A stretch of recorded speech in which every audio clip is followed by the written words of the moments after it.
Here we go. SFMF Live Sunday. Early evening, late evening, depending on where you are geographically. So, welcome. Sunday. Whole bunch of stuff to talk about. Church was amazing today. It always is. But today, I don't know why. Well, I'll tell you why today was extra special. I'll tell you here in a little bit. Right now, let's give everybody a chance to come on. Roll call, if you will. Doc, who's the second one you said? Oh, yeah, Doc Menachem. So, FYI, for those of you that don't know, members, we do a pre-flight for the members. We just haven't, so we do a pre-flight with the members. Time-wise, we haven't nailed that down yet, but about 10, 15 minutes prior to the top of the hour when we go live. So if you can join us for that, members, join us. That's just getting ready for the show. Pre-flight means a couple different things in a couple different scenarios. Pre-flight for aircraft, I'm sure, is a big deal. You do all your pre-flight checks before you get up in the air. Important to do while you're still on the ground. Pre-flight. Pre-flighting for, like, I don't know, a Marine Corps ball or something, or a ceremony, or you're going to some kind of ceremony, party. You pre-flight a little bit, because when you go out to a club, drinks are, I don't even know how much drinks are. I don't go out and purchase drinks, but I'm guessing they're at least $10 a drink. So you pre-flight a little bit while you're getting ready to go out. That's a type of pre-flight also. Starting off the night before the big night. That's what we do here. So we're going to pre-flight with the members. So if you're not a member, consider joining just so you can be a part of that pre-flight period. All right, here we go. Michael's here. Good to see you, Michael's Drones, RCs, and Knives. If you haven't checked his page out, check it out. Steven says Sarge. Pre-game, yep, Menachem. You smell what the doc is cooking. What's up, Doc? Good to see you. David Bryant's here. Hello, everyone. Drinking Diet Dr. Pepper. Texas institution is the drink of Texas. Diet Dr. Pepper. Yeah, so the producer said you're talking her language, David Bryan. That's all we drink here. Yeah, it's because of the taste of it and because we love Texas. Hot Rod, is there a time, Hot Rod, that you don't pre-flight? That's what you should let us know. Been pre-flighting. Good to see you. Thanks, Doc. That's exactly how we want to start the show off. Doc says, Menachem, much love and prayers, buddy. Doc, Menachem, if you don't mind, give us an update on your grandpa. We've been praying. We're going to church tonight. Again, just to let you know, we're going 90 minutes tonight because we're going to a team night at church tonight as well, where we're going to put in a prayer request for Menachem's grandpa. So, Menachem, if you don't mind, give us an update. Michael Ruff is here. Hope you're having a blessed Sunday, Sergeant Major. Era. You know I am. Ruff, always. Era. And I would give you an era, but I don't want to blow the producer's eardrums out because she's listening on headphones. But you know, you can hear it. Era. All right. Stephen, diet drinks are terrible with alcoholic beverages. Good tip, Stephen. All right. And I think I have done that before. Jack and Coke is an easy go-to when I used to drink. And I think when I was older and watching my calories, I think I did get a Jack and Diet Coke. And you're right, Stephen, it's just not the same. DDP, drink of champions. Yes. Doc says, if you love Texas, head down to Amarillo, Texas, and get some strawberry moonshine. Noted. Somebody write that down. Strawberry moonshine. Is that the 100 and something proof? I'm going to make that face after we drink it. Sounds delicious and strong. All right, here we go. From Menachem, everyone. Grandpa is intubated, but totally alert. He's quite uncomfortable. We're hoping he'll improve. We are too, Menachem. Thanks for the update and thoughts and prayers constantly with you and your entire family. And tonight at church, we're going for a team night. Tonight, I think it's a special event for volunteers, and I think they open it up to anybody.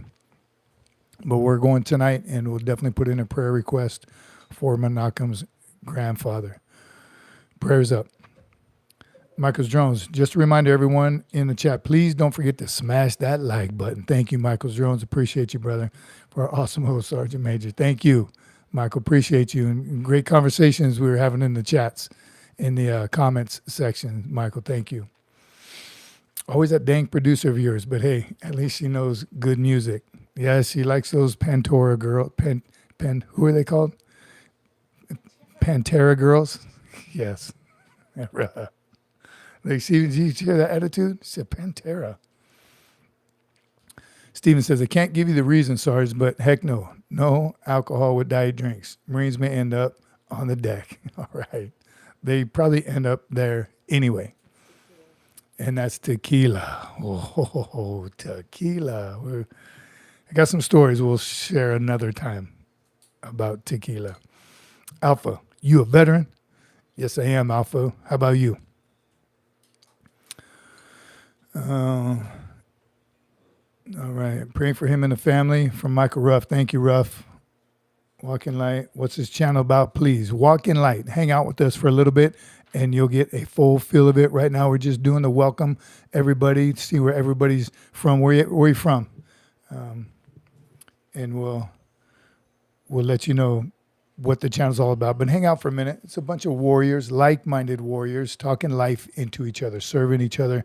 Still, what we learned thinking about doing the show was more so of how do we get the word out to people so they don't have to learn the hard way like a lot of us older generation have. No reason. You don't have to reinvent the wheel. Just talk to people who've already done it, right? I remember growing up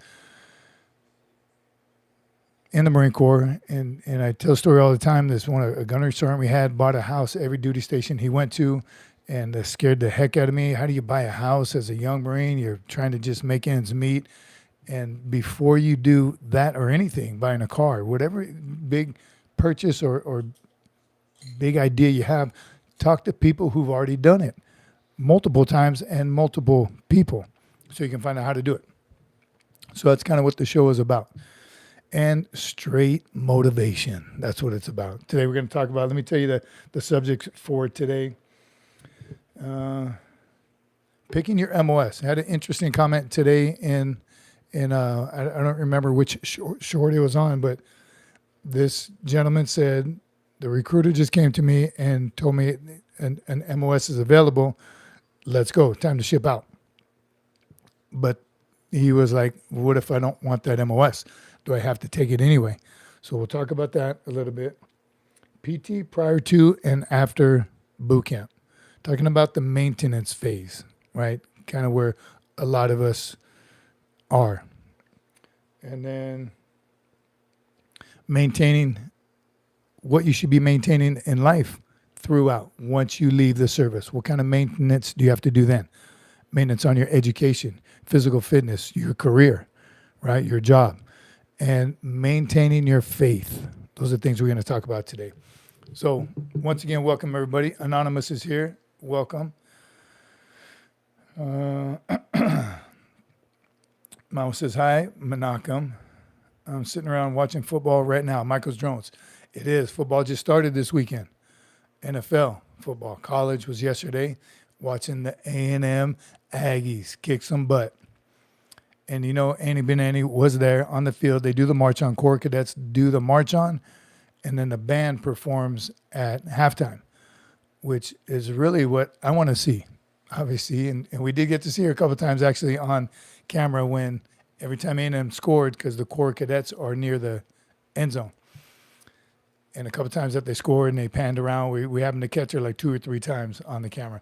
And then immediately after the game, they have this tradition where the Corps cadets lines up. Is it just fish or just fish? Fish are the new freshmen of the Corps cadets. They line up in the end zone, all of them. Like, how many is there? Like 700? They all line up in the end zone, and then there's 5 yell hounds.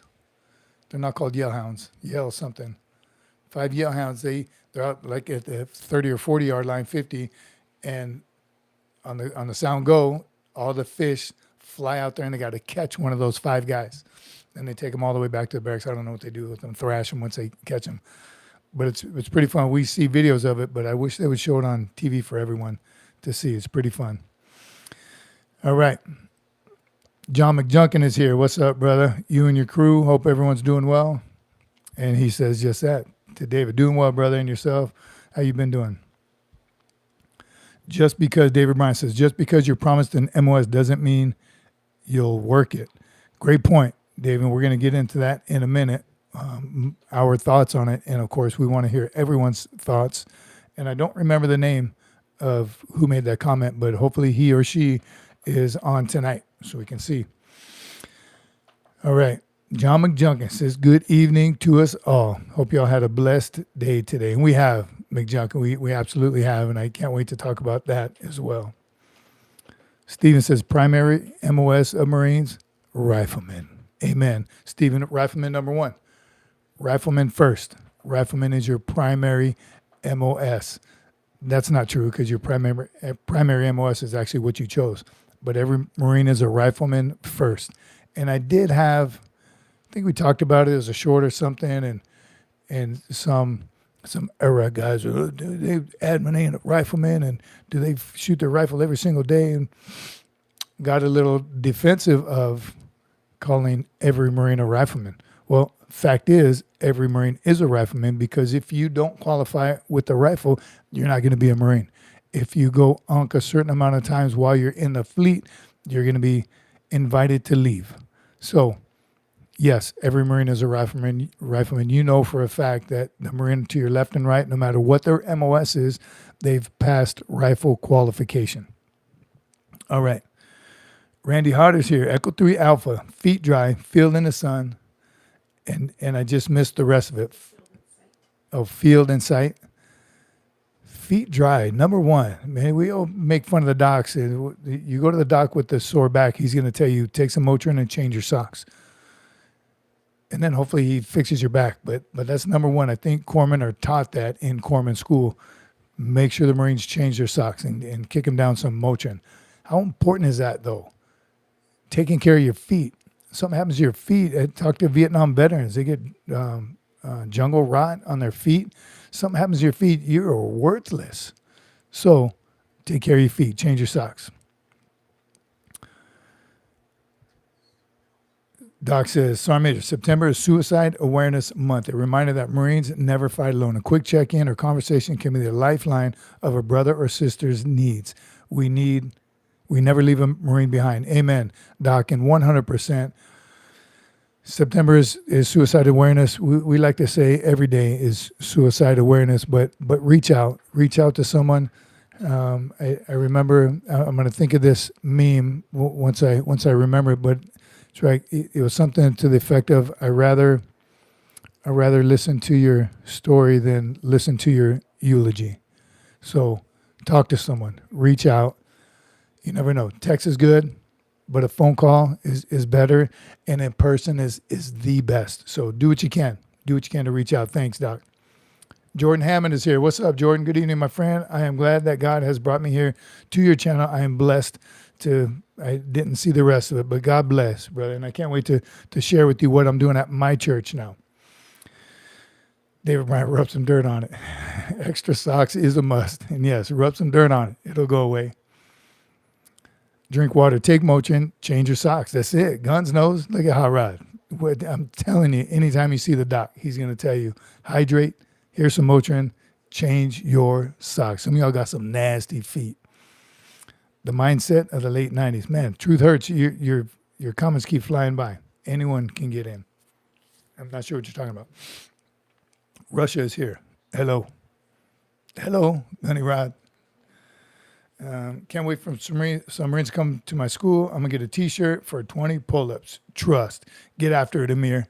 20, then do 23 because that's the new 100 points. 23. Get after it. And then one for the Corps, of course. So you're doing 24. All right.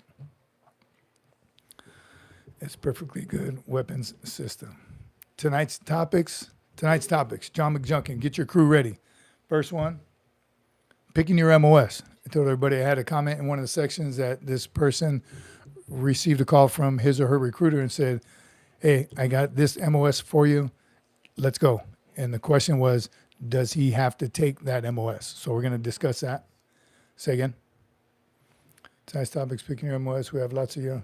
Oh, good. You already heard that one. Okay.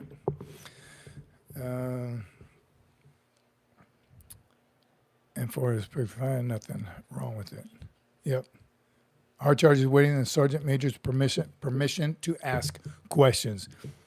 They better be good ones, John McChucken, and they always are. We appreciate all the questions that you guys have. The other two topics, in case you didn't heard, PT prior to and after boot camp. When you train for boot camp, you're trained up and you're ready to go, and you go through boot camp and you make it through, that's not time to stop PTing.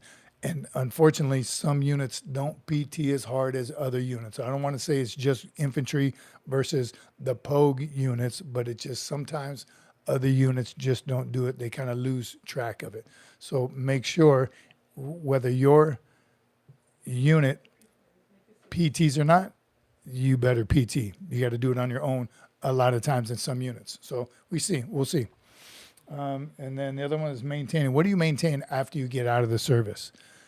Education, physical fitness, career, and faith. All right, amen. And faith is first, but I left that for the last one because we're going to go deep in that. All right, Doc says, how much should a Marine balance personal interest with the needs of the Corps when picking an MOS? Awesome. Okay.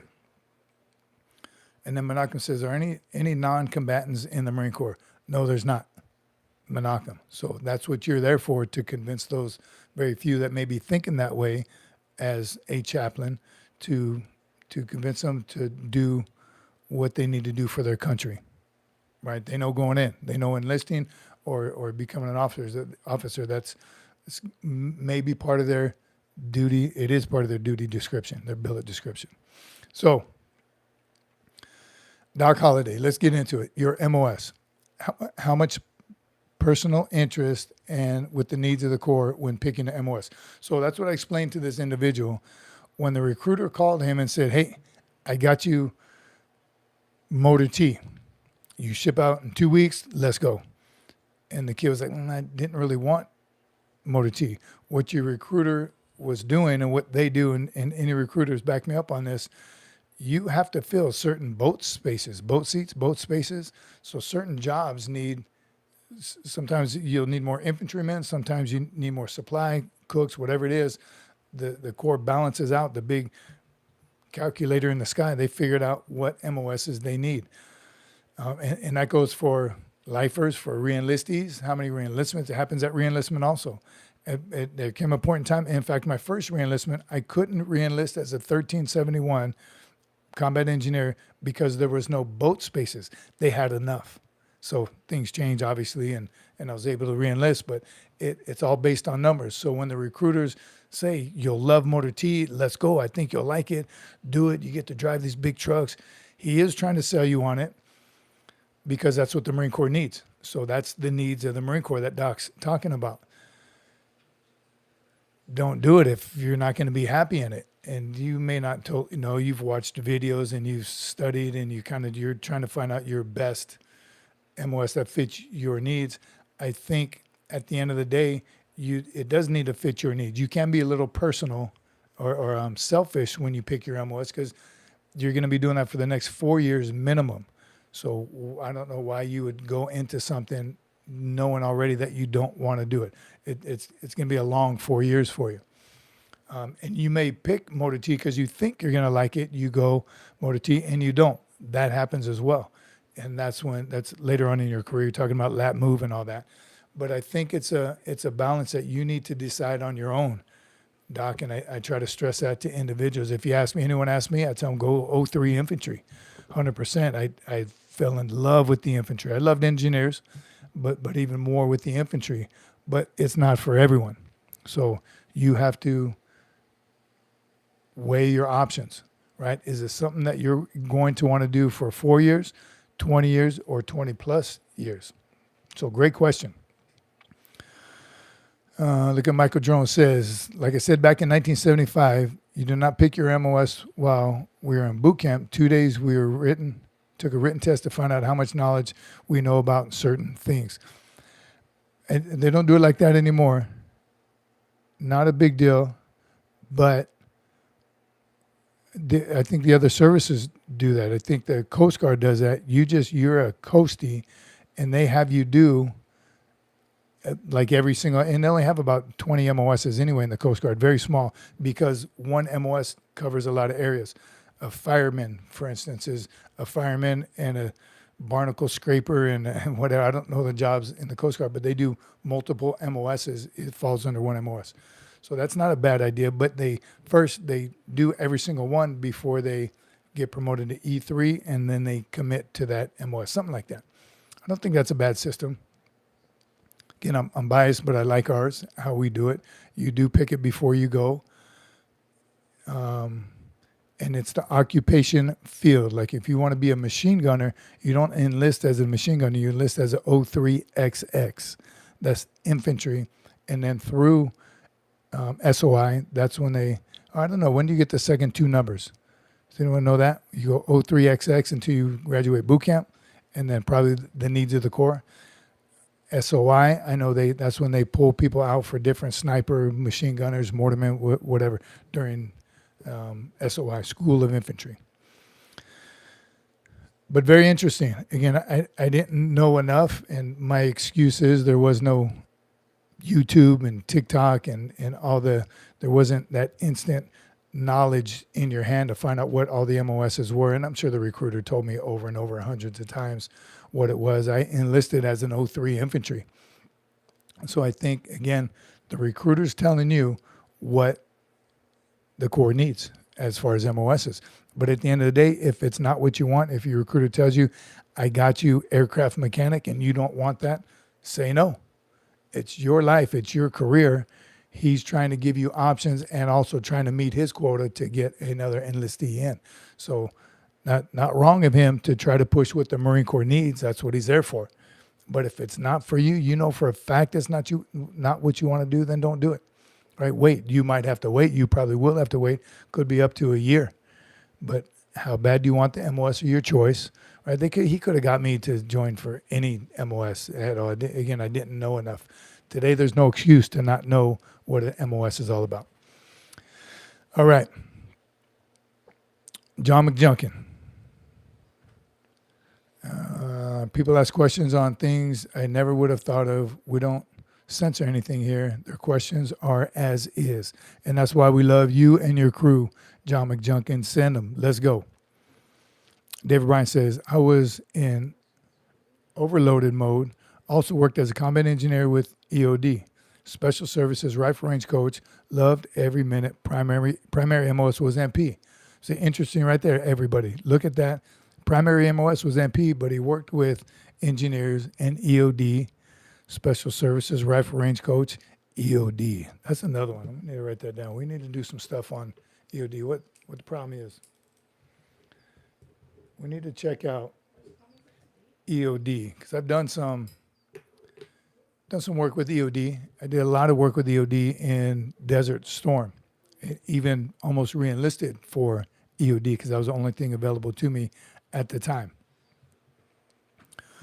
What is Special Services? I'm guessing Menachem. We'll let David Bryant tell us. But Special Services, I'm thinking any kind of TAD work with temporary additional duty, TAD. So temporary additional duty. I went to a bunch of schools. TAD, that's when I went to the McQuist, the swim course, Bridgeport for the summer course or the winter course. Those are Special Services anytime you do something with another MOS. Randy Harder was Combat Arms, 0300. 10 grand at sign up. Wow, bonus. Save that cash and went to school on that cash. That's awesome. Good on you. And they do offer bonuses every now and then. In my entire career, every single re-enlistment I did, never got a single bonus.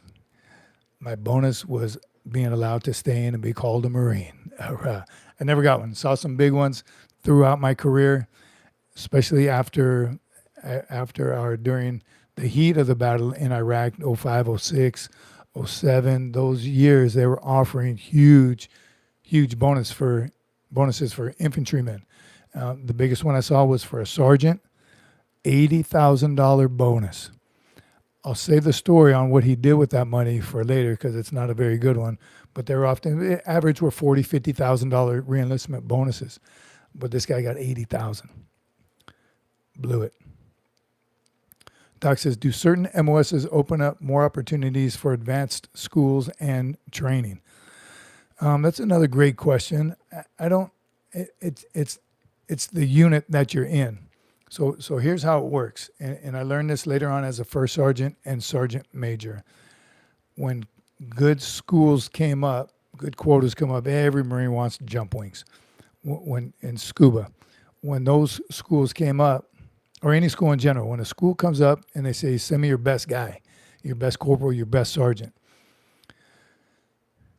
you want to, but you also don't want to because he is your best sergeant. Now, you're going to be without that best sergeant or those NCOs for a long period of time. Do you want to have to make up for the loss of such good Marines? That's how a lot of leadership sees it, and then they end up not letting them go. Wrong answer. I'm telling you, I learned early on as a first sergeant in 2-5, did not want, as soon as we got back from deployment, all these guys were asking for schools. Anderson Ho, thank you very much, brother. Here for the motivation and inspiration. Shout out, much love to all the SFMF-ers. Hope you're all doing well. We are, Anderson Ho. Thank you, brother, for being here. Thank you for the super chat. Appreciate you very much. So these guys that were getting out, I mean, they were just done. It was during those times. That's why the Marine Corps is offering them so much money to re-enlist and stay in the MOSs. A lot of them did. I think we talked about on Wednesday how a lot of them did get out, were tired of everything, got out, and then about 4 to 6 months later, like clockwork, they all started calling and say, First Sergeant, please get me back in. What could you do to get me back in? So be careful. All right, Poolee Fitzpatrick asks, is it true that the Corps can hold up your promotion due to not shooting expert or only doing just enough to earn a pizza box? So, great question. If you've earned a pizza box, you're qualified. So they can't hold your promotion up for that because you met all the requirements. They can hold it for other reasons. If you went unqualified, they absolutely can and will and should hold up your promotion. You shouldn't be promoted if you failed PFT, rifle, swim qual, one of those main aspects of being a Marine. If you failed one of them, you should not get promoted, in my opinion. Can they hold it up? And at any point, a command can hold up your promotion, 100%. They have to be able to back it up, right? When I would send the promotion roster to the platoon sergeants, company gunny, first sergeant, I say, okay, here's the promotion roster. Let me know if you're not going to non-rec anybody, non-recommend them for promotion, meaning they're not getting a promotion. But they just couldn't put no, not recommended. They have to have justification on why this Marine was not getting promoted. And it better be solid, better be legit, and it better have been from more than from yesterday. It had to be a pattern of misconduct, if you will, that shows that this Marine is not ready for promotion. And if it was, and I'd interview the Marine, if I would, of course, support and back up my chain of command. If they were on top and doing their job, then that Marine would not get promoted because he or she would have been counseled already. Look, if you don't improve your physical fitness, I'm going to non-rec you for promotion. As long as they were afforded the opportunity and then they still failed, no promotion. All right. Doc says, do you think the promotion system always rewards the best leaders or sometimes just the best test takers? So, yes and yes. No and yes. No, I don't think the promotion system always rewards the best leaders. There are some that slip through the crack, and I know some very personally. They slip through the crack, and they continue to slip through the crack all the way up to sergeant major or colonel. It happens. It absolutely does. It's unfortunate. So what that means to me is their record book looks better than the Marine actually performs. And I'm very, very heavy on leadership. So you can check all the boxes, unfortunately, to be recommended for promotion. But a good leader will put, especially staff NCOs, and officers will put in the Section I comments, Yes, he's a first-class PFT, rifle, pistol, CFT. He's a black belt. He meets all these requirements as a good Marine, but his leadership skills are lacking. He doesn't take charge. He doesn't take accountability. He doesn't do these things that a leader does. No, he should not be promoted to sergeant major, to the next higher rank. Unfortunately, that doesn't happen. Some people don't like to hold other people accountable. I see it far too often. Saw it far too often. So it does happen. And at the same time, I think there's Marines who deserve promotion, but because they made a mistake early on in their career, they got bad counseling, or they had a bad leader, a bad commander, bad officer that wrote a poor fitness report on him. It was personal. There are times that good Marines don't get promoted either. So I'll tell you this, Doc, and everyone else, I don't think our promotion system is perfect, but I do think it's the best amongst all the branches of service, just from what that's hearsay, because I've never been in any other branch of service. The test taking, I know the Air Force and the Navy actually take written tests. I don't know how much you can tell what type of leader that sailor or airman is by a written test. So I don't think it should be solely based on a written test. I think that could be part of it, sure. Marine promotion is based on performance. So the other 90% of the time, I think the Marine Corps gets it right, because they have the whole Marine concept, right? The whole Marine picture of this individual. And we have a board that separates them, board that briefs them, board that briefs everything in their service record book, their SRB, from day one as a private. So I think we have a great system. Not perfect, but I think it is the best. All right. So the Monkey Man says, I have a question. I'm wanting to join the military, and I don't know which branch did you join, but I have something to prove to my family. What branch do you think I should join? Marine Corps. Yes, I'm 100% biased. I'm a Marine. My daughter's a Marine. And my fourth daughter is going to college to be a Marine officer. So we are a Marine family, 100%. So yes, join the Marine Corps. But I'll tell you this, and so will everybody else in here, know what you're getting yourself into. The Marine Corps is not for everybody. If you have what it takes, if you do want to be challenged the most, the hardest, you want to prove to anyone, and prove to yourself first, and then everyone else in your family. Sure, prove to them also, but prove to yourself that you do have what it takes, and you can hang, physically fit, mentally tough. Get after it. Join the Marine Corps. Let me see if I can pull this down, Doc, to catch yours. McJunkin. You see Doc's recommendation? Don't block Doc. Rule number 1. Rule number 2, refer to rule number 1. Don't block Doc. All right, McJunkin. Poolee Booker asked, is an MOS decided on our ASVAB score or any past jobs or careers that we had before enlisting the Corps needs? The Corps needs, or a combination of all the things? Kind of a combination of all those things. Booker, great question. So what the ASVAB does is tells you what you're qualified for. It doesn't choose that MOS, but it lets you know what you're qualified for. Marine Infantry, I think, or any MOS in the Marine Corps, the lowest is a 50. Again, correct me if I'm wrong. I think it's a 55, 53, 35, whatever it is. Your score will determine what jobs are available to you. So obviously you want to score as high as you possibly can, so you can make your determination on a bigger group of MOSs. If it's a little lower, your pool of MOSs is going to be smaller. So you can do it one of two ways. One, just study your butt off. Take the ASVAB for dummy, or take the ASVAB as many times as you can. Get good at it. And even if you want to be an infantryman, whatever the lowest MOS ASVAB score requirement is, doesn't matter what the lowest score is. You want to score as high as you possibly can so you can qualify for any of it. And then you make your determination from there. Your past job experience, that would help the recruiter, help you decide. So talk about what you've done in the past. If you worked on the weekends, construction, anywhere, and a lot of kids get fast food jobs, whatever. Let them know what you've done. That could help him help you decide on an MOS, but the ultimate decision is up to you. So do your homework, do your research. Monkey Man, anytime, brother. That's what we're here for. All right. What's up, Adam East? I see you. Old Jyrene, nailed it right there. Words of wisdom. Got nothing to prove to anyone but yourself. That's it. Even in my weird story going into boot camp, I had nothing to prove to anybody but myself. I chose the Marine Corps because I was convinced it was the hardest, and by God, it was.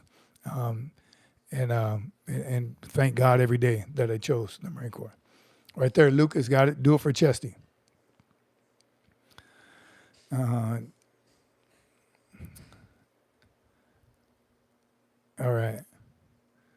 I thought I saw another MOS. Question. All right. David Bryant. I had to take a secondary ASVAB test because I scored too high for a dropout. So they probably, they're like, wait a minute. How'd you score so high? Good on them. Good on them for making you retake it. Did you score higher the second time? Pong Lenses. Pong Lennis. Thank you very much. Thank you for your service. God bless you. And God bless you, Pong Lennis. Hang out for a little while. We're going to talk about faith here at the end. Appreciate that. Thank you very much. All right. Is there any way I can apply in the military? Robinson, I thought I saw it somewhere that if you're from a foreign country, yes, there is a way. Contact your local recruiter in the United States, and they'll tell you exactly what you need to do. All right. Doc says, what advice would you give to a Marine stuck at a rank longer than expected? Improve everything, 100%. And if there's got to be something you're not doing, right? Are there times when people just get passed over? Sure, that may happen. Not often. And I got to believe anytime a Marine comes, I don't know why I'm not getting promoted. I'm the best at this, and this. Do you have any negative counseling? Do you have any negative? What's your this score? What? Well, but that was a long time ago. I got a DUI. There's always something somewhere in a Marine's career that may be holding them back, and only that Marine knows or cares to divulge it. I was a sergeant for 5.5 years. I say that over and over. That was the needs of the Corps at the time. I thought it was too long, right? And I was like, man, what am I doing wrong? I got high scores on everything. Why am I not getting promoted? Well, I was never in zone. I never got passed over. It was the needs of the Corps during that era. And I eventually I got it on time with my peers, right? I didn't get it ahead of my peers. I didn't get behind. I got it with the needs of the Corps. So if someone is just continually not getting promoted, there's got to be something somewhere in that Marine's record that is holding him back. So he's got to come clean. But if it's just, again, time and grade, time and service, that's every year I missed that sergeant promotion. Or every quarter, I was like, dang, let me run another PFT. Let me shoot on the range again. Let me improve. That was before McMatt bells. There wasn't a whole lot you could do back then. Right? I was maxed out on education, MCIs, and rifle and pistol and PFD. There was nothing else I could do. It was just the needs of the Corps. All right, Kelly the OG. I saw you up here earlier, Kelly. Hope everything's going well. My bill has been gone to boot camp for 3 weeks. Haven't heard from him, but no, he's doing great. Hang tight, Kelly. Hang tight. Be patient. 3 weeks, I'm guessing, is about average. They probably wrote letters the third or fourth day. So 2 weeks.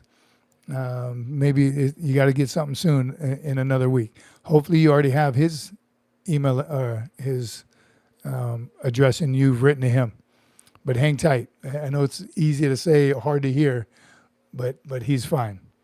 Right? With the old saying, no news is good news. So he's kicking butt and taking names, and the drill instructors are taking good care of him. They tuck him in at night and everything. Tell him a little bedtime story. He's good. Don't worry. Try not to worry.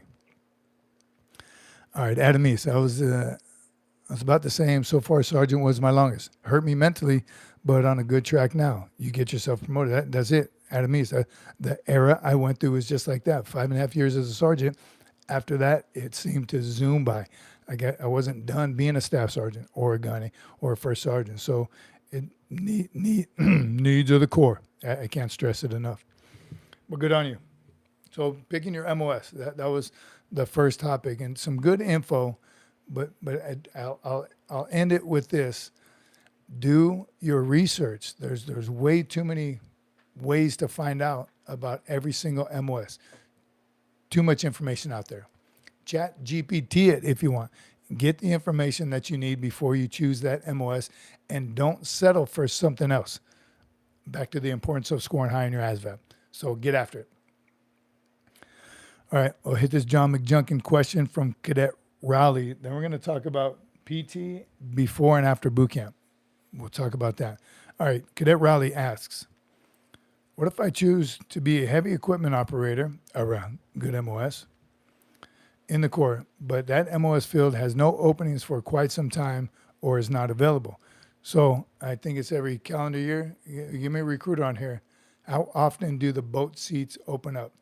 I know that the big one is, I think, October, right? That's when all the new boat spaces open up. So I'm going to answer your question with the question: how bad do you want it? If you want it that bad and you know for a fact there's nothing else you want, wait. Be patient. In the meantime, you can just get better prepared for boot camp, right? You go into boot camp, you'll be the guy the first day, second day, and graduate as the honor man, the company honor man. So don't, and waiting 6 months, 10 months, even a year is nothing compared to your lifetime. So I would say wait for it. Not available is just right now. If that's what your recruiter told you, not that the recruiter is lying, but if it's not available, it's not available. But it will be, right? They didn't stop that MOS. So it's going to be available sometime. So you got to be patient. I'd say wait for it. Adam E says, I've been putting an M on my fitness report with good F comments. For those of you that don't know, M meaning he wants to be promoted to a master sergeant. But he's had good first sergeant comments on his fitness reports. New zones just dropped, and I am 1 year, 1 month out from master sergeant, 7 months out from first sergeant. So that's a big decision. If you fall, and what may happen to Gunny East is he may be eligible and in zone for first sergeant. If his career path, if the board sees that his career path is suitable for a master sergeant, if he is suitable for a master sergeant, they'll pass him over as a first sergeant, and next year he'll get promoted to master sergeant. Seems easy and simple, but that's a year he's got to wait. So Gunny East needs to make that decision. If he gets selected for first sergeant, is he going to take it? And is he going to be motivated and move MOSs and train and be the senior enlisted advisor to the commander on some infantry company, because you know that's the first place they're going to send you. So interesting spot to be in, Guns, and we hope that you get what you want. That's what we'll pray for you. Good on you. After being such a boot gunny to be that close to both those zones, good on you. You're obviously doing something right. All right, Jared says, nice. Master Guns rank looks better than that, Sergeant Major. You like that pineapple, Jared? I love that short. That's our most popular short, the difference between a Sergeant Major and a Master Gunnery Sergeant. That one's fun to read all the comments. If you haven't, watch it and then take some time to read all the comments. They're pretty fun. All right. Oh, thanks, producer, for putting that up. September is Suicide Prevention Awareness Month. Here's check out Brother Dan's efforts here. What is it? Tactical Resiliency USA. 22-0 guy, which is now Healing the Heroes. Healing. And now it's Tactical Resiliency USA. Check it out. It is Suicide Prevention Awareness Month. We like to say again here that that's every day, every month, all day, every day. So reach out. This is when you reach out to your boys, your homies, your ride or dies and deployment buddies. So I like about every time I talk to Annie Benanis, talks about her buddies. That's what they call their friends, their buddies, and I like that because battle buddy is everything. So Eric Green says, thanks, producer, for the info. Yeah, please check it out. And remember, always remember. John McJunkin says, thank you for bringing the awareness to the topic of suicide prevention. Madam Producer. I remember way back, some of you older generation know that suicide used to be a bad word. And I don't even know if I can say it on this channel, but the S word used to be a bad word that you just, it was like hush hush, you don't talk about it. That clearly wasn't working. It didn't work. So the shift was absolutely talk about it. And now there's numbers, phone numbers, people, counselors. There's tons of opportunities for you to discuss it, so you can talk. That was a problem. If someone wasn't talking about it, you didn't know. And most of the time, those when it did happen, you're like, oh my God, I had no idea. Well, you had no idea because everyone tried to hush it, sweep it under the rug. Talk about it. Reach out, talk about it. And if you're feeling that way, again, first and foremost, you can call 911. But there's plenty of numbers, plenty of people, plenty of websites. You can reach out to any one of us here on this channel. I'm positive everyone would love to have a conversation with you. I told you about that meme. It says, I'd rather listen to your conversation instead of hearing your eulogy. So get after it. Carrie Ann Marie Potts is here. Hi there. Good to see you. Nobody holds their breath until they have to. Become a lifeguard. All right. I like that. Okay. Here we go. Maintenance of you personally, your body. What do you need to do after you get out of the service, whether it's 4 years or 40 years? It's 4 years or a career. 4 years or a career. There's certain things that you still have to do, and even there's still things I do from boot camp. Because it's such a powerful 13 weeks in your life. The transformation is so powerful. Tell me I'm wrong, anybody in here, that there's memories of boot camp that you do things a certain way because of boot camp. I still put on my left sock first, my left boot first. I put my trousers on left leg first because that's what my drill instructor told me to do. And if he ever caught you putting on your right boot for it, oh, you're going to pay for it. So that's something still to this day. I line my shoes up. I got a lot of shoes, asked the producer, too many. But I make sure the laces are tucked in, heels are together. I don't put a 45-degree angle because there's not enough room. But the heels are together and laces are tucked in. Little things like that play out throughout your entire life. So what do you need to maintain once you get out, right? A lot of Marines can't wait to get out so they could do whatever they want, take their shoes off and kick them across the room. And by all means, more power to you. You do whatever you want. You're a free man or woman. But certain things you should maintain. Your education, right? Don't go through your 12 years of high school, 13 weeks of boot camp, your MOS school, and any other schools you went through throughout your time in the Marine Corps, and then just stop your education altogether. Officers, don't waste those 4 years of college and then however many years you do in the Marine Corps, and then stop learning. Maintain your education. That's a maintenance tool that should never stop. I did a short on it a little while ago. Continue your education. You can never, ever stop learning. So that's one maintenance area that you got to maintain. Sleep at the position of attention. Mark Hankins, amen to that. I may not sleep through the whole night, but you definitely fall asleep at the position of attention. Say goodnight to Chesty wherever he is. Somebody say about long hair and a beard. I'm telling you, that's number one reason why a lot of people get out, a lot of men get out so they can grow their beard. Amen. Good on you, and get after it. You earn that right. Do it. Another thing, personally, I think you should maintain is your physical fitness. Not just, you don't have to, right? You're not being forced to get up at 5:30 PT from 6 to 7, get thrashed, 30 minutes to shower, change over, and go to work. That's not how you have to start your day anymore.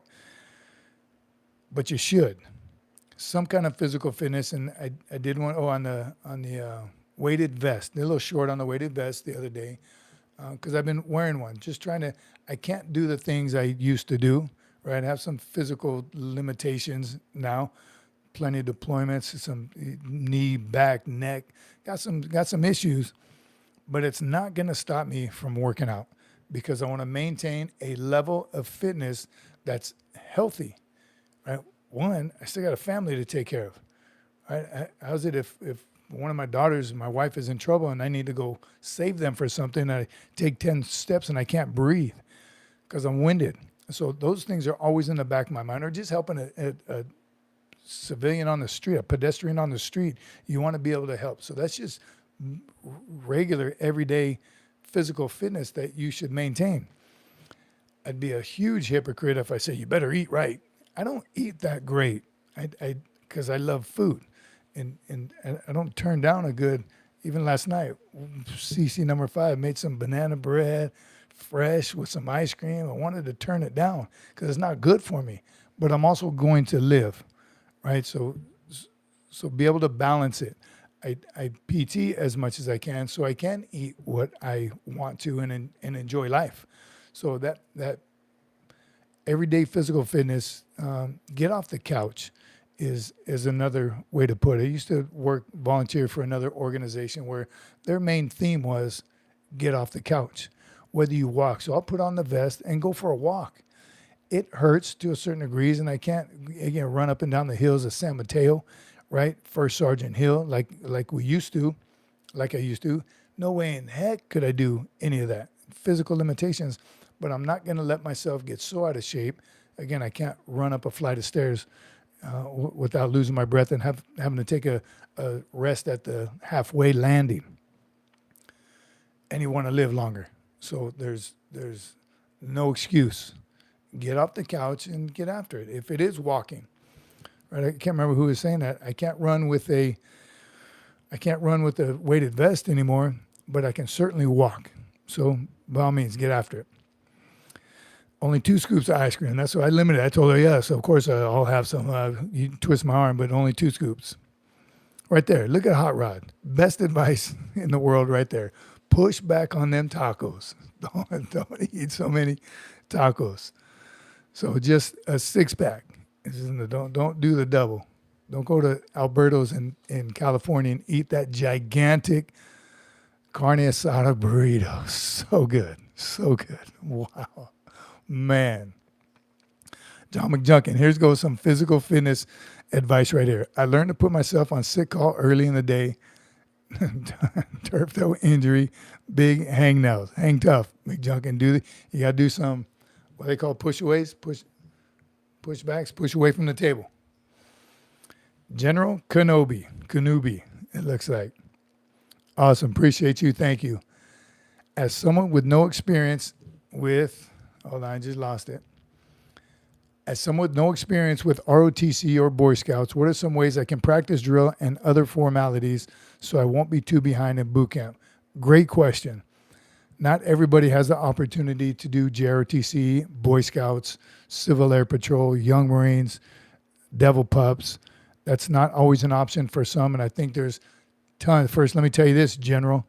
There's probably a huge portion of men and women that go to boot camp without that experience as well. I think a small portion have that experience. So you're not the only one. Here's what you can do, again, with today's technology. Get on some YouTube and YouTube boot camp drill. San Diego, Parris Island, wherever you happen to be going. San Diego knows how to drill much better than Parris Island. But Google them both and just watch. They have tutorials. In fact, we have one with Cadet Cece, who's at A&M Corps Cadets now, killing it in drill already because she has that experience. Only 2 years of JROTC. 2 years of JROTC, and her high school they are the national champion in drill. So 2 short years. So since you don't have that ability, you don't have the opportunity to have someone teaching you, you're going to have to rely on YouTube to teach you. And that's CC number 5 YouTube taught her how to play the guitar. So there's ways to do it. And then go to your local recruiting station. There's one somewhere near your house. I don't know where you live, but I'm guessing within an hour. Find a Marine recruiter or a high school with a JROTC and just ask anyone involved with it, can you check this out? I've been practicing my facing movements. Am I on the right track? So there are people that can help you. There's people in your community, in your church that are either prior service or their kids are, or they have. or they know someone that has that experience. So good on you for asking. That's a great question. Hang out here with us, and we'll do what we can with. Again, watch. It's a video we have with Cadet Cece. I don't remember the name of it, but check our channel, and I do just that. I explain it. She demonstrates it, and it's the basics: facing movements, parade rest, eddies, fallout. It's the basics that'll get you noticed in boot camp to where, all right, this guy knows his left from right. He's workable. All right.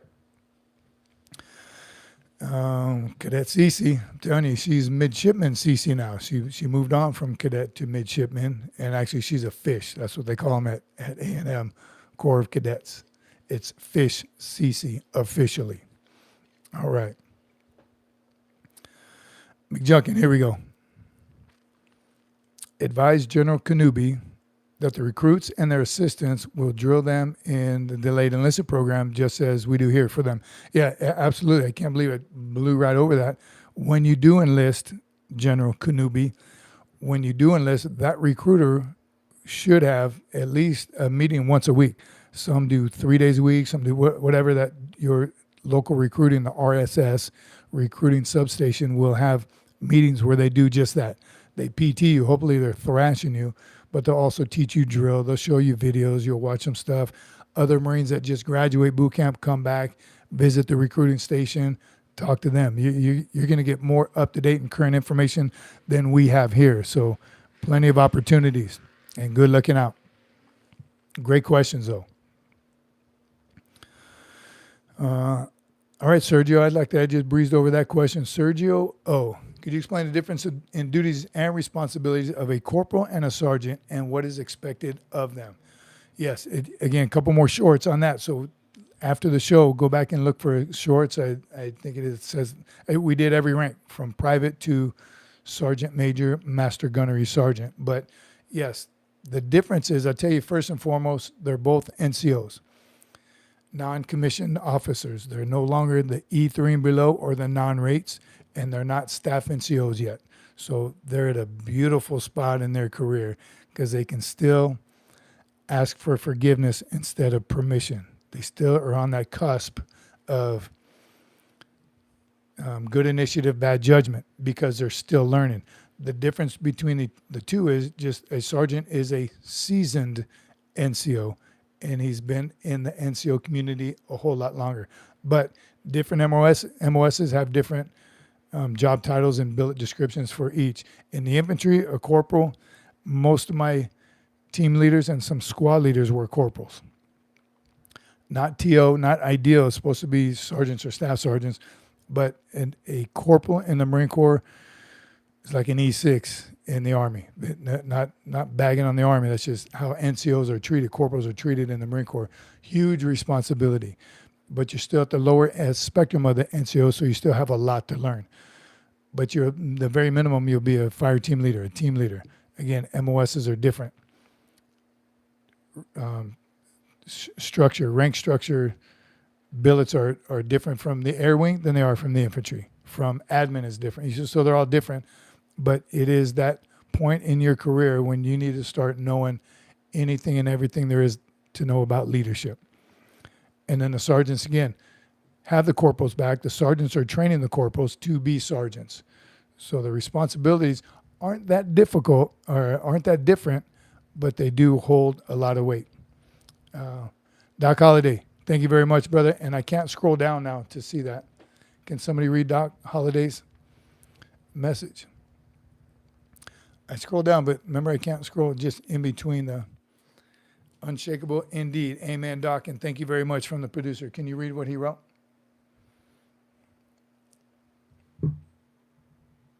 Unshakable in God, the core, brother in arms, turns impossible into inevitable.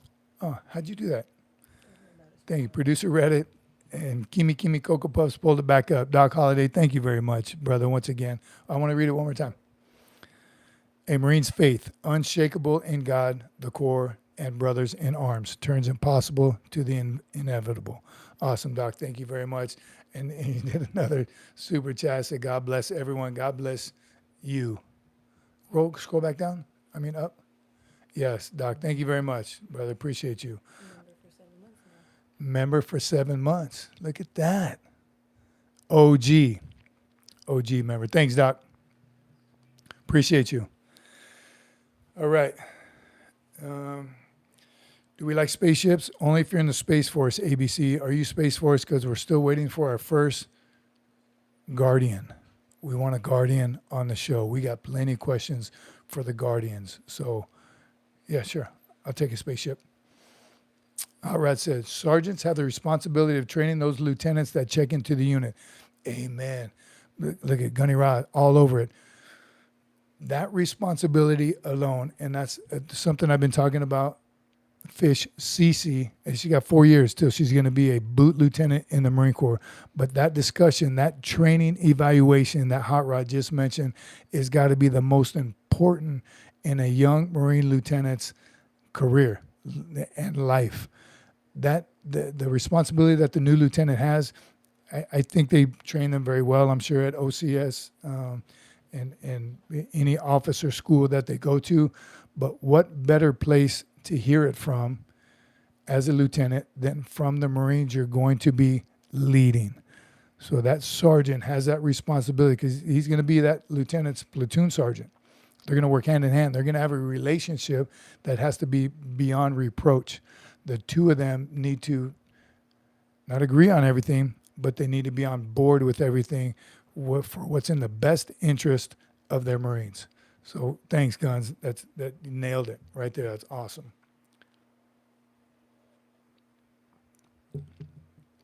And at the end of the day, talk about this all the way up your entire career, even as a E9, as a sergeant major, whatever commander I worked for, he or she has the ultimate say-so. They're in charge. They're the commander, right? That's the route they chose. That's the route I chose. So as long as both you understand that relationship, no issues. Patience, communication, transparency. That's where a lot of retired Marines I see that are in the civilian sector now, they completely lost all transparency and have become selfish individuals. Still a team. That dynamic of a senior enlisted advisor and a commander, that dynamic has been working for, I don't know, just about 250 years. It works. Use it on the outside. Use it for a civilian community, a civilian company. Use it wherever leadership you're in, because it works. Once a Marine, always a Marine. And the OODA loop. Look at JW busting out some old school OODA loop. David Bryant. Sorry, Major. For those that didn't catch it, Special Services, Marine Corps base, everything recreational. Okay, theater, pool, beach, etc. We kept Marines entertained. So those kind of special services used to be called, Now it's MCCS. and it was MWR even before that. MWR, that just Army. Yeah, MWR, Marine Morale, Welfare, Recreation, and it used to be called Special Services. Now it's MCCS, Marine Corps Community Services. So good on you. Theater, pool, beach, etc. All the things that Marines like to do on the weekends. They didn't have the Single Marine and Sailor program back then, David Bryant, but they do now, and they cover all that as well. So, and in fact, another comment on one of the shorts was this Marine was saying how awesome it was to be. He was the president of the Single Marine and Sailor program for his unit, and just, I mean, his world opened up on things they're able to do, and it is. If anyone knows anything, right there, JW, Single Marine program. If you're a Single Marine, or you're getting ready to be a joining the Marine Corps, check into, as soon as you get to your unit, and it's probably in your check-in sheet anyway, so you have to check in with them, the Single Marine and Sailor program. I know in Hawaii, they were killing it on places. They went on hikes to waterfalls. They went off island. They did, and most of it is free. Every now and then they had to pay an entry fee or something, or I don't know, but it's opportunity of lifetime. You're going to do things that they're going to force you to have fun, and then you're going to fall in love with it. That's how surfing was for half of my unit. It's mandatory fun, and sometimes turns into just great fun. All right. Jenna Cronin, you mentioned talking to community members who are prior service and active, but unfortunately my community isn't like that. I grew up in Orthodox Jewish, so I like to think I'm a trailblazer for my family.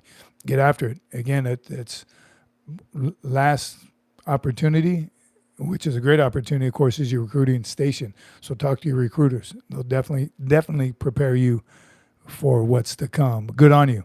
And be that trailblazer. Love it. All right, McJunkin, Poolee Calderon asks, my older brother enlisted last year. When I graduate this year, I'll be enlisting too. Is it possible for me to be in the same MOS, the same unit, or not? Absolutely possible. Same MOS, that should be easy. Same unit, again, needs of the Corps. So as soon as, by the time you graduate boot camp, he'll have been at his unit a year already, or 18 months, 2 years. So he may be PCSing soon. So it's very possible. I mean, I've seen it happen. So it definitely can. It's just both are going to have to be very strategic with when and where you PCS, permanent change of station, to your new duty station. But definitely the same MOS should be easy. And that'll be the best way to end up in the same unit one day, is to have the same MOS. So get after it. And then it'd be even better when you get promoted faster than him, then you can outrank him and tell him what to do. So get after it. All right.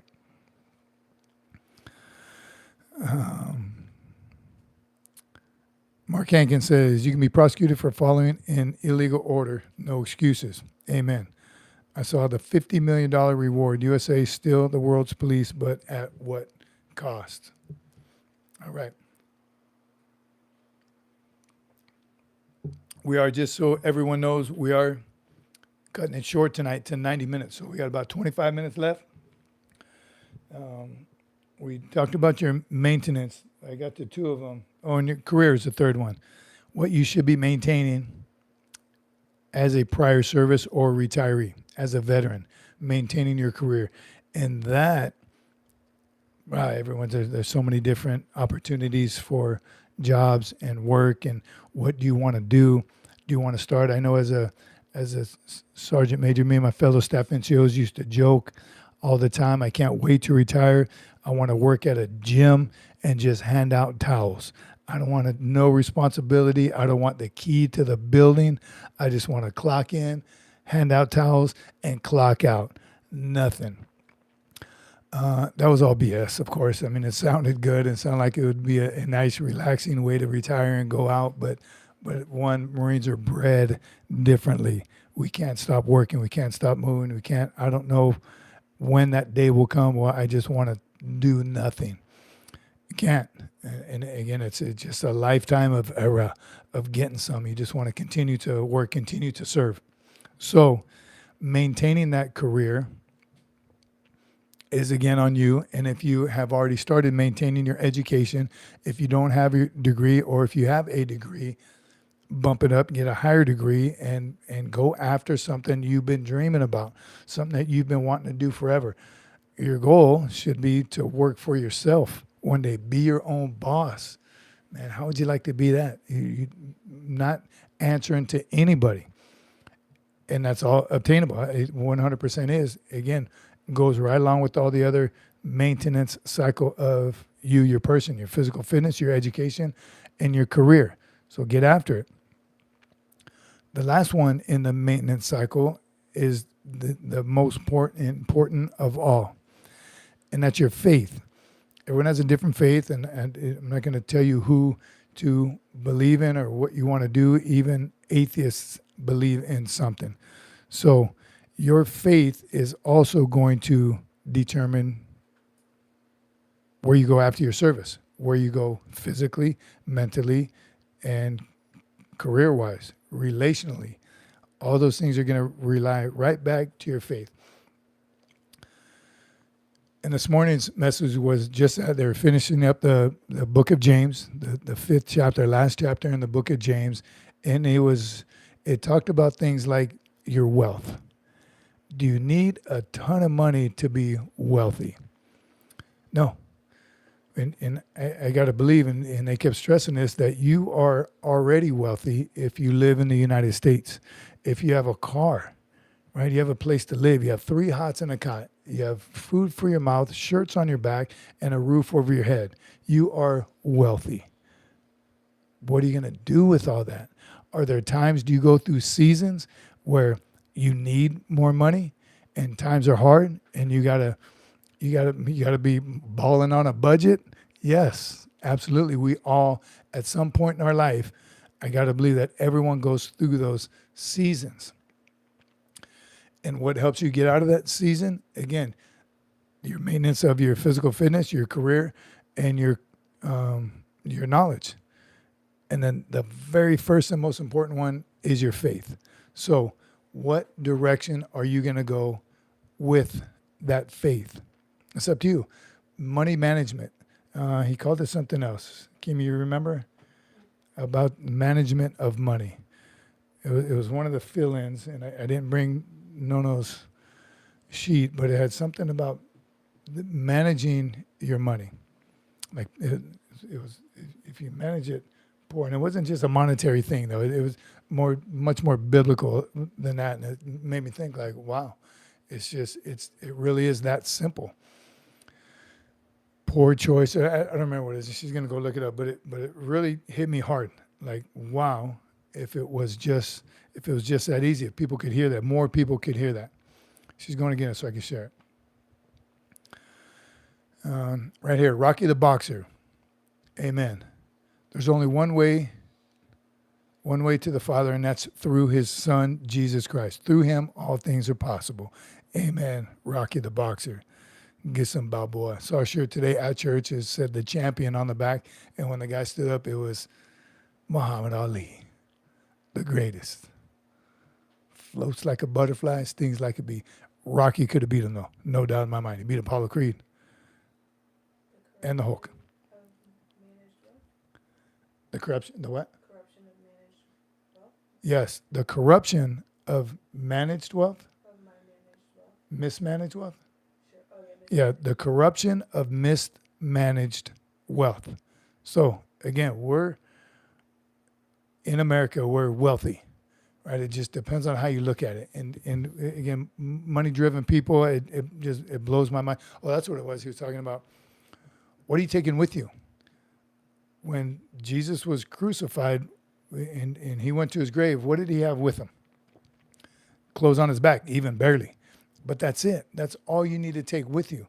So what you're striving so hard to get, and the biggest house and the most cars and the most everything, the fattest bank account and the jewelry all over and all that stuff, when you die, you ain't taking it with you. So say it one more time. I'm sorry. The corruption of mismanaged wealth. So if you do have all those things, good on you for working hard and earning it and getting it.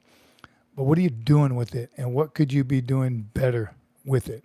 It's not your responsibility to take care of anyone else. By no means.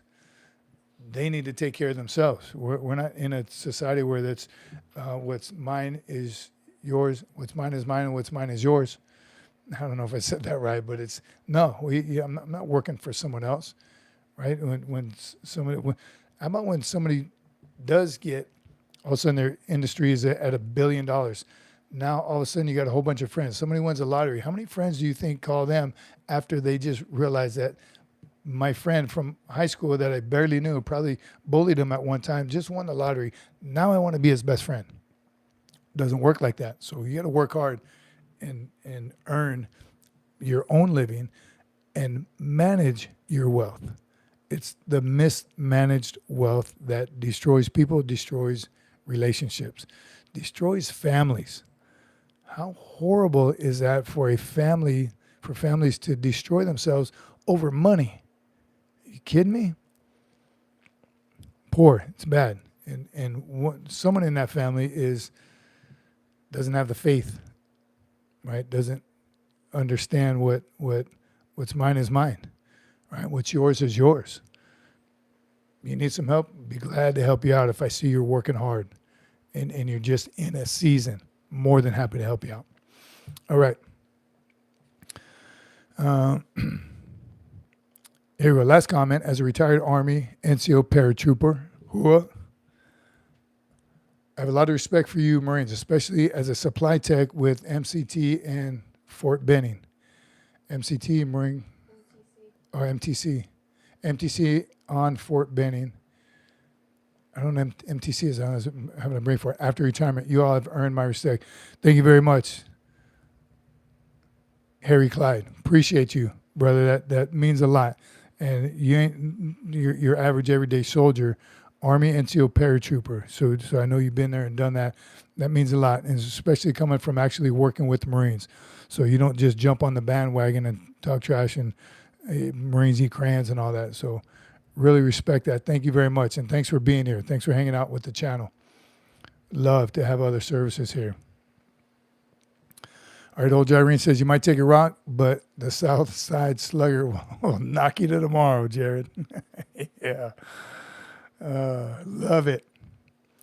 So I mean, he's already worked for somebody else. The nation. We all have, brother. That's cool. I like that. You desire and do not have, so you murder, from Doc Holliday. You covet and cannot obtain, so you fight and quarrel. You do not have because you do not ask. You ask and do not receive because you ask wrongly. Amen, brother. I'm telling you, that's probably a definition of what I just said about mismanagement of money. That's it. You desire and do not have, so you murder, right? Since you can't get what you want just by asking, you expect somebody to just give it to you. That's not America, right? That's not how God wanted us. That's not how he made us in his... what's the word? In his image. All right. To spend it on your passion. James. In the book of James, I'm telling you, the book of James, again, I can't speak intelligently too much on the entire Bible, but the book of James is pretty amazing, and that's what we just went through all 5 chapters at church over the last 6 weeks. Been going over the book of James. It's great.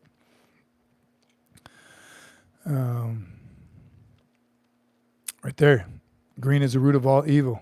Christ's own disciples denied him. I like when church today talked about doing what you say you're going to do. Yes, another great point. Pastor was great this morning too. It's and he told a quick story about how he was working for the church and he's volunteering and his family came in and he really wanted to be a part of it. And they were using him.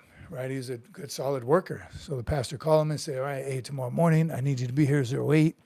Got some things to move and supply here and back to the church and back to my house. We got some stuff to do. And, of course, he answered, Roger, I'll be there. At 9:15, 9:17 to be exact, he showed up at the pastor's house. And, of course, he had a whole line of excuses ready to tell his pastor why he didn't make it at 08. And the pastor's like, save it. Just know that your word means everything. You told me you'd be here at 08 and you weren't. Point is, when you tell someone you're going to do something, you got to do it.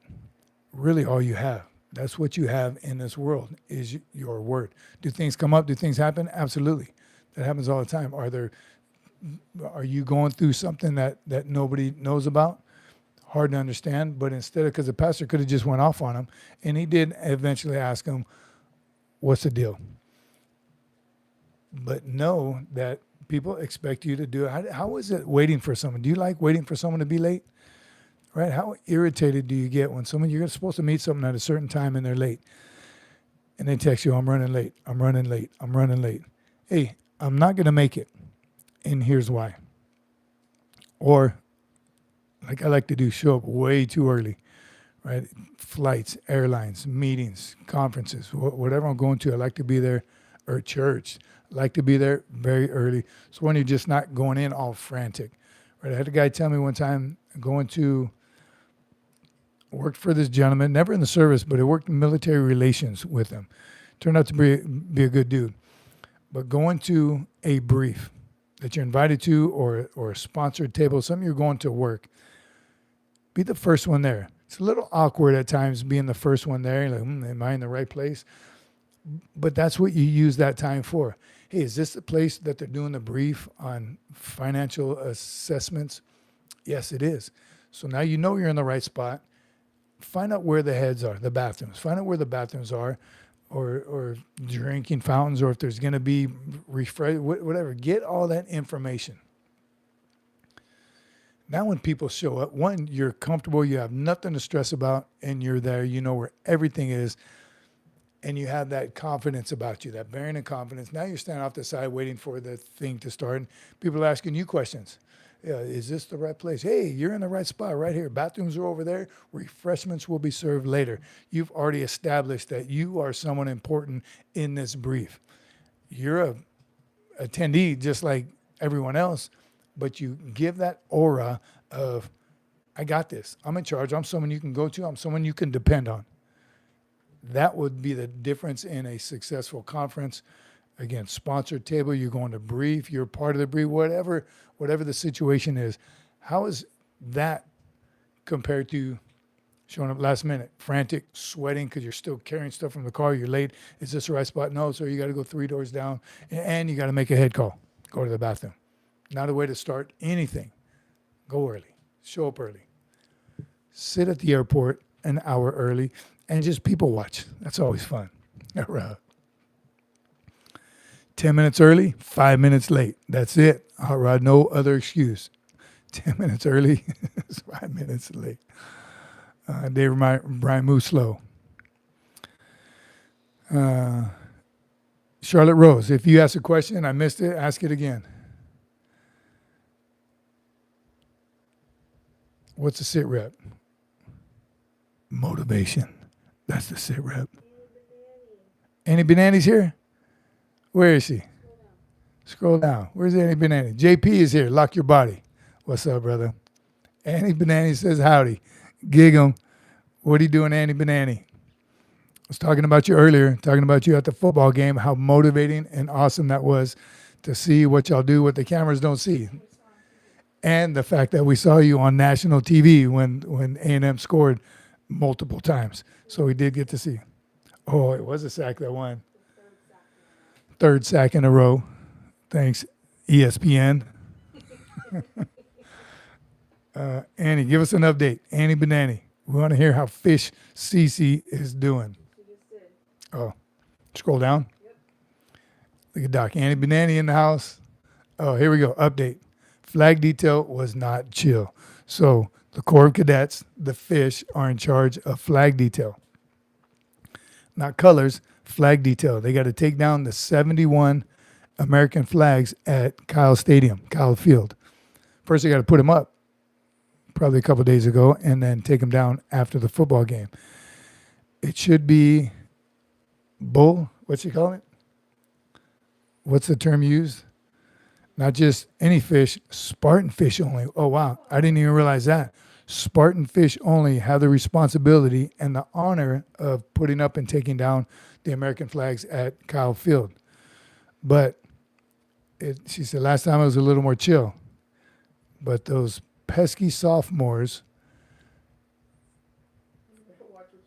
been waiting.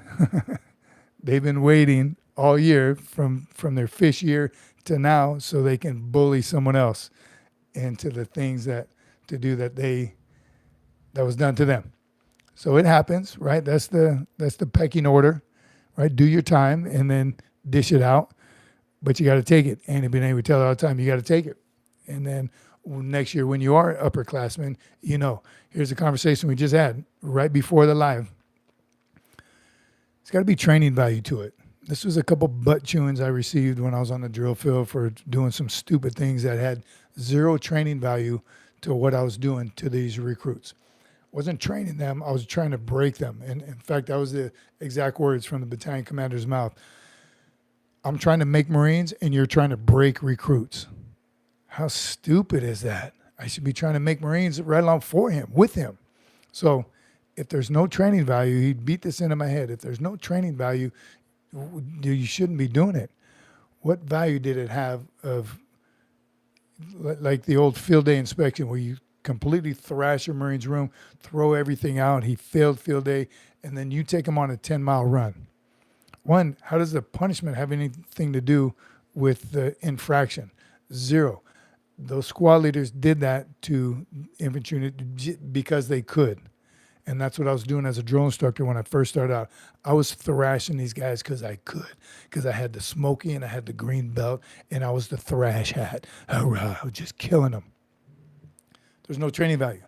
And it's so much harder to train someone than it is to bully someone. Bullying is easy. It's for cowards. That's for weak leaders. Anyone can bully and make you do some stupid things that you shouldn't be doing. Takes no brains at all to thrash or harass or bully someone. Cowards.